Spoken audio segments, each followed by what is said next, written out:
53 अब मेरी एज हो गई है। अगर मैं सरकारी मुलाजिम होता तो 7 साल के बाद मैं पेंशन दे रहा हूं। अब खुदारा मुझे बताइए ना, आप किसी 53 साल के जो सरकारी अफसर हैं उनके पास आप जाके कहते हो ना आप बड़े नौजवान अफसर हैं, आप तो कहते हो ना अभी आपको रिटायरमेंट में बस चंद ही साल रह गए, थोड़ी सी हमारी मदद करिए। तो नौजवान हैं, स्टेज पे बैठे हैं, चाहे वो यूथ के हों, स्टूडेंट के हों, लेकिन मैं अब नौजवान नहीं रहा। जवानी को पकड़ने की कोशिश जरूर कर रहा हूं, लेकिन आहिस्ता आहिस्ता वो जवानी मेरी हाथ से जो है फिसलती जा रही है। तो याददाश्त मेरी अभी है, मुझे अभी भी वो जलसा याद है। हमारे मुखालिफ हिल गए थे क्योंकि उनको लगा था कि शायद ये लोग अब मिट गए, नहीं उठेंगे दोबारा। लेकिन उस एक जलसे ने साबित किया कि ना हम मिटे हैं, ना इंशाल्लाह आगे कभी मिटेंगे। ये लोग जितनी भी डेली वेजरों में हमने जो सब कमेटी बनाई डेली वेजरों को रेगुलाइज करने के लिए, ये लोग जो आज बात करते हैं उसके लिए हमने बुनियाद जो है अपनी हुकूमत में डाला था। 2013-14 में कोई 60-70 हजार डेली वेजर हमने आइडेंटिफाई किए थे, उनको रेगुलराइज करने का एक प्रोग्राम हमने कैबिनेट सब कमेटी में तैयार करवाया, जिसमें एक बहुत अहम रोल जनाब सदोत्रा साहब का था। अगर हुकूमत हमारी रही होती तो आज वो डेली वेजर आज तक एडजस्ट हो गए होते, लेकिन बल्कि हमारी हुकूमत रही नहीं और जो सिलसिला हमने शुरू किया था वो वहीं का वहीं रुक गया। अब अगर ऊपर वाले ने कभी दोबारा हमें वो मौका दिया, क्योंकि इन लोगों से तो होना नहीं है, हम दोबारा वो सिलसिला बाहर निकाल के इन डेली वेजरों को रेगुलराइज करने का जो है प्रोग्राम पहले दिन से शुरू करेंगे, ताकि हम 5 साल के अंदर अंदर उसको मुकम्मल करके हम दोबारा लोगों के सामने अपने आप को पेश करेंगे। फिर वो हुकूमत गई, दौर बदला, हालात आप सबके सामने है। क्या हुआ जम्मू कश्मीर में 17-18 के बाद। लेकिन मुझे लगा कि और फारूक साहब को लगा कि तंजीम में सदोत्रा साहब को एक रोल न सिर्फ देने की जरूरत है, बल्कि इनके तजुर्बे का और इनके काम करने के तरीके का हमें फायदा मिलना चाहिए। आज एडिशनल जनरल सेक्रेटरी के तौर पे अपनी नई जिम्मेदारी जो है वो शुरू करने जा रहे हैं। मुझे पूरा यकीन है कि जम्मू कश्मीर नेशनल कॉन्फ्रेंस और जम्मू कश्मीर को इनके आज इस नए रोल शुरू करने से बहुत जल्द आपको इसका फर्क और फायदा जो है वो दिखना शुरू हो जाएगा। मैं अपने तरफ से इनको यकीन दिलाता हूं कि जहां पे भी आपको हमारे मदद, हमारे ताउन की जरूरत होगी, आप बस इशारा ही करिए और हम आपके साथ हैं।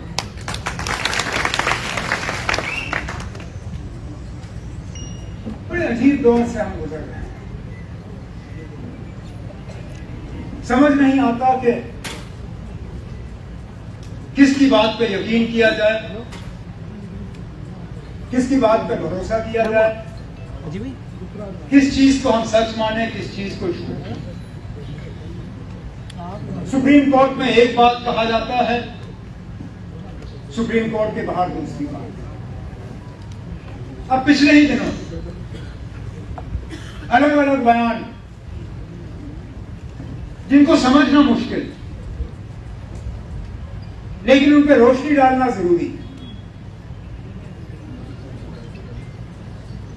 5 अगस्त 2019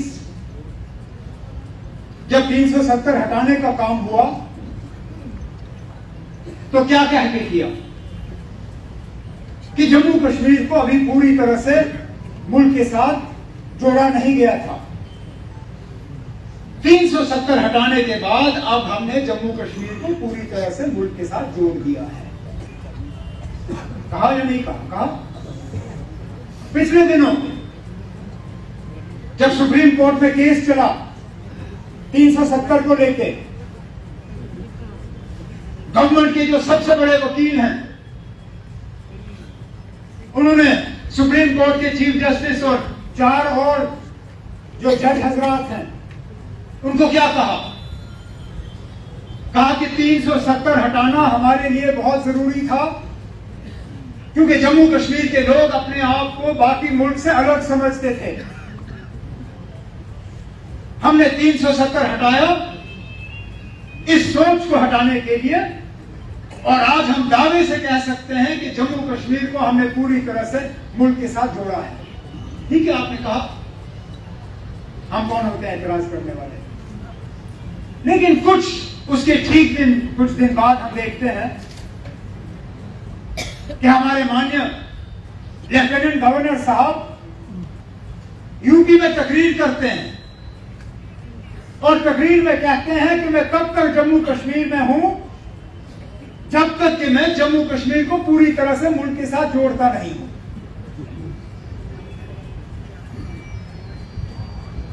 अब मुझे बताइए ना, झूठ किसने बोला? या तो हुकूमत ने सुप्रीम कोर्ट के सामने झूठ बोला, जम्मू कश्मीर को अभी तक पूरी तरह से मुल्क के साथ जोड़ा नहीं गया है, और हमारे गवर्नर साहब उस मिशन पे लगे हुए हैं, या फिर सुप्रीम कोर्ट में उन्होंने सच बोला, हमारे गवर्नर साहब जज्बात में आके गलत बात कह गए, क्योंकि दोनों सच हो नहीं सकते। अब ये दोनों आपस में तय करें कि सच कौन बोल रहा था, क्योंकि अगर गवर्नर साहब सच बोल रहे थे तो इन्होंने फिर सुप्रीम कोर्ट के सामने झूठ बोला है। उसको कंटेम्प्ट ऑफ कोर्ट कहते हैं। कंटेम्प्ट ऑफ कोर्ट की सजा जेल है। या फिर गवर्नर साहब ने गलत कहा तो फिर वो तस्लीम करें ना, फिर जज्बात में आके मैंने गलत किया कहा। लेकिन एक आदत सी हो गई है हमारे गवर्नर साहब को अजीब अजीब बात करने की। अब जो यूपी में कहा तो कहा, परसों श्रीनगर में जो उन्होंने बात की, क्योंकि हम अक्सर मिलकर इलेक्शन की बात करते हैं, कहते हैं यहां लोग इलेक्शन चाहते हैं, लोग अपने मुतालबों का हल चाहते हैं, लोग चाहते हैं कि उनकी सुनवाई हो। लेकिन अजीब बात हमारे लेफ्टिनेंट गवर्नर साहब ने उस फंक्शन में किया, कहा कि यहां सर्वे हुआ है और सर्वे के मुताबिक जम्मू कश्मीर की 80% आबादी जो है वो इलेक्शन नहीं चाहती। 80% आबादी इलेक्शन नहीं चाहती। नहीं छोड़िए ना, फेर किस बात का, शायद वो सच हो सकता है,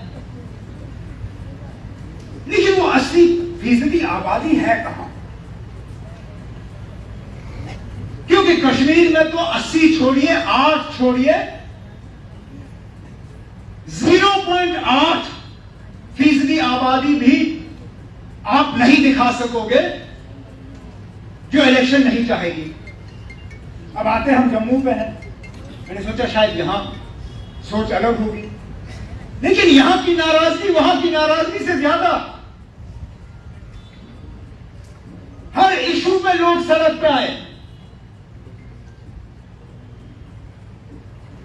टोल प्लाजा, किसी ने उनको उकसाया नहीं,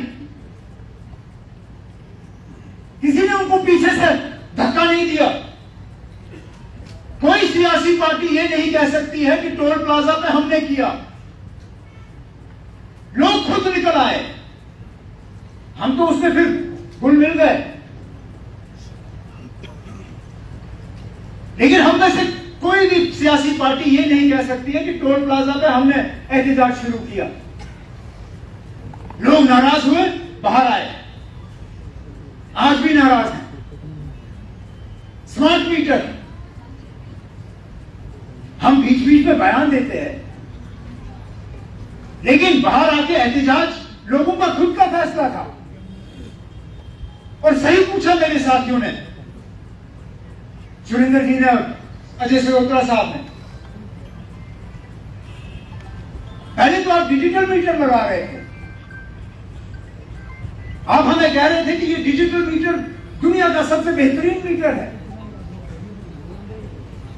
उन मीटरों को लगे शायद ही कुछ दिन हुए, आप कहते हो ना ये मीटर नहीं, अब वो मीटर, स्मार्ट मीटर।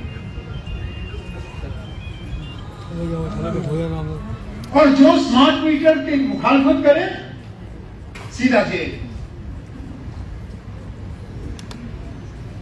यहां पीएसए लगा है लोगों पे स्मार्ट मीटर की मुखालफत करने पे।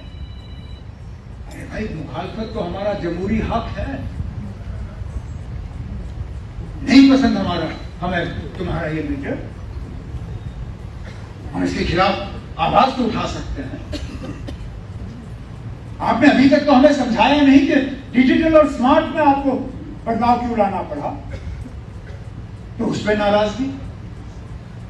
महंगाई की हालत आप सबके सामने। एक चीज के दाम क्या नीचे आ जाते हैं, दो चार चीजों की कीमतें बढ़ जाती हैं।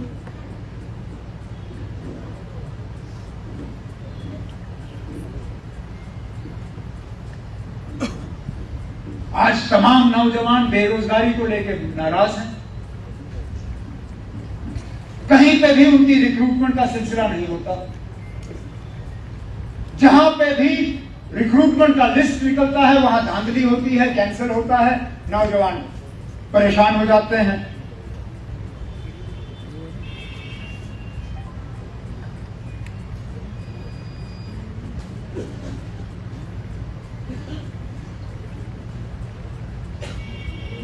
प्रॉपर्टी टैक्स को लेकर लोग नाराज। आज हमारे किसान मायूस। उनको कहा गया था कि डबल इंजन गवर्नमेंट में आपकी कमाई डबल होगी। ये मैं दावे से कह सकता हूं कि कमाई उनकी 50% हुई होगी, लेकिन जो चीजें वो इस्तेमाल करते हैं उनकी कीमतें डबल। कमाई डबल नहीं हुई, उनके खर्चे डबल हुए।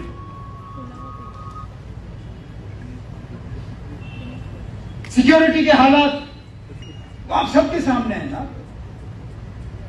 7 दिन का एनकाउंटर कुपवाड़ा में, 7 दिन। एक कर्नल, एक मेजर, एक डीवाईएसपी, एक जवान, 4 हमारे बहादुर कोकरनाग में।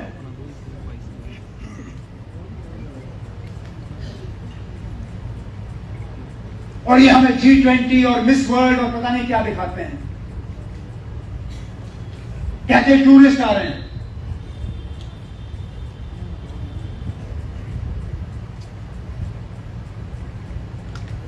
जिन इलाकों को मिलिटेंसी से बिल्कुल साफ किया गया था, आज वहां पे हमले हो रहे हैं। रजौरी में, वहां पे बीच बीच में एनकाउंटर। रियासी में दिख रहे हैं, चिनाब में दिख रहे हैं, श्रीनगर कल परसों की बात है, चौक के बीच में सीआरपी की गाड़ी पे पिस्तौल से फायर। तो फिर क्या हालात। कश्मीरी पंडितों की ये लोग बात करते हैं,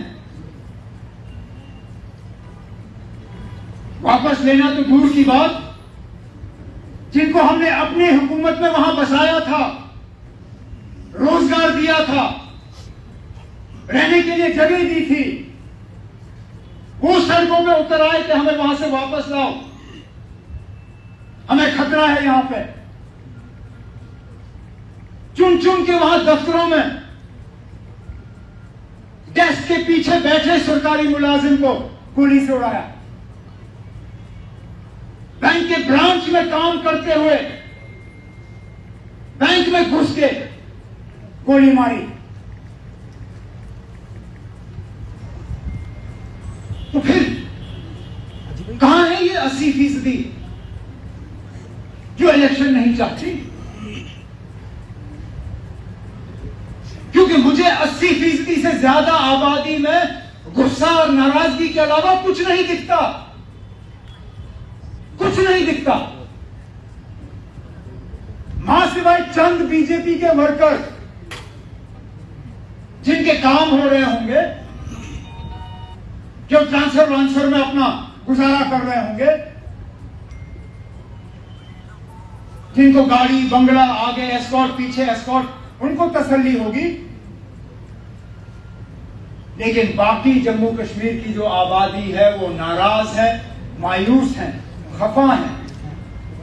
कहते हैं कि कब हमें मौका मिले तो हम बटन दिखा के साबित करेंगे कि हमारी नाराजगी का कितना क्या है। इलेक्शन इसलिए नहीं हो रहे हैं क्योंकि यहां 80% एलजी साहब को पसंद करते हैं। इलेक्शन यहां इसलिए नहीं हो रहे क्योंकि 80% से ज्यादा आबादी बीजेपी को पसंद नहीं करती, नहीं करती बीजेपी को पसंद। मुझे आज भी शक है कि ये पंचायत और बल्दियाती इलेक्शन की बात तो जरूर कर रहे हैं, लेकिन कहीं नोटिफिकेशन से पहले ही ये इसको सैबोटाज ना करें, जिस तरह बंबई में इन्होंने किया। क्योंकि जानती है ये बंबई की हुकूमत कि म्यूनसिपालिटी में उद्धव ठाकरे साहब वहां अपना सिक्का जमा लेंगे। 6-8 महीने से वहां इलेक्शन नहीं हुए। अरे बंबई यूनिवर्सिटी के इलेक्शन नहीं हुए तो कौन सी बड़ी बात है अगर यहां नहीं कराएंगे। हमें अपनी जगह तैयार रहना है, हमें अपना काम करना है, लेकिन मुझे इन लोगों की नीयत पर शक है क्योंकि ये लोगों का गुस्सा जो है उसका सामना करना नहीं चाहते।